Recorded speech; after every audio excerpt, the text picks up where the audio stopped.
Kung bago ka lang sa channel na to at isa kang true-blooded Aldab Nation na nagmamahal po kila Maine Mendoza at Alden Richards, tama po ang channel na pinuntahan mo, kaya consider na kitang bagong subscriber.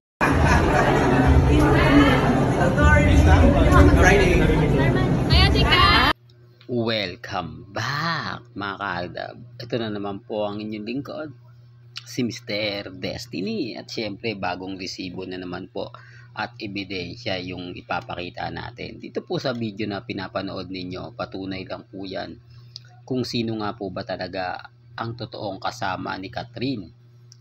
At walang iba kundi hindi po si Alden Richards.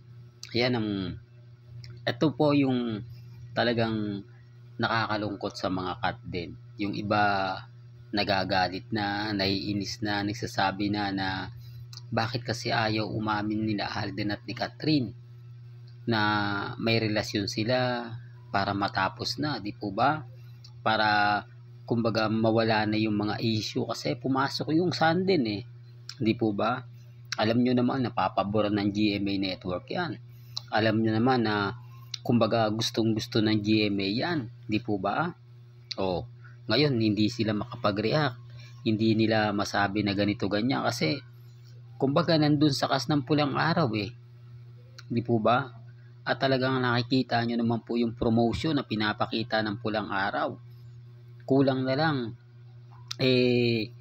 kumbaga alam nyo na yung tipong gigil na gigil sila sa isa't isa, yung tipong talagang makikita mo yung pagdikit ni Sanya Lopez kay Alden Richards. Di po ba? Sinasabi ko lang po ito para lang klaro. Siguro na yun napapanood nyo naman po sa Netflix, napapanood nyo naman po sa social media. O, baka sabihin nyo na naman ako, fake news yan. Sino ba nagbabalita? Si Mr. Destiny? Well, basag lang po sila. Apektado lang po sila. Di po ba? Kaya nga sabi ko sa inyo, yung mga ibang mga fans ng cat din eh, lumalaylo na eh. Di po ba? Tapos ang masakit nito si Alden Richards, two-timer daw. May girlfriend na raw po na si Catherine. Dumidikit pa kay Sanya Lopez. At si Sanya Lopez naman daw po ay parang kiti-kiti na hindi mo yung parang nilagyan ng asin kapag kakadikit si Alden Richards. Di po ba?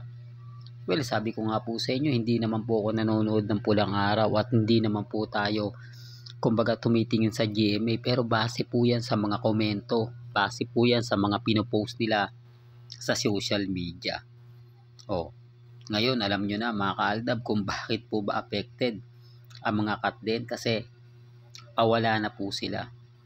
Yan po yung totoo mga kaaldab. Well, hanggang dito na lang po ang ating latest updates. Kaya kung gusto nyo pa po ng pinaka-latest at sariwang update, abay tumutok lang po kayo dito po sa channel ni Mr. Destiny para updated po kayo sa mga latest at sa mga bagong video po na ilalabas po natin maya-maya lang. Hanggang sa muli, salamat po sa panonood at pakikinig.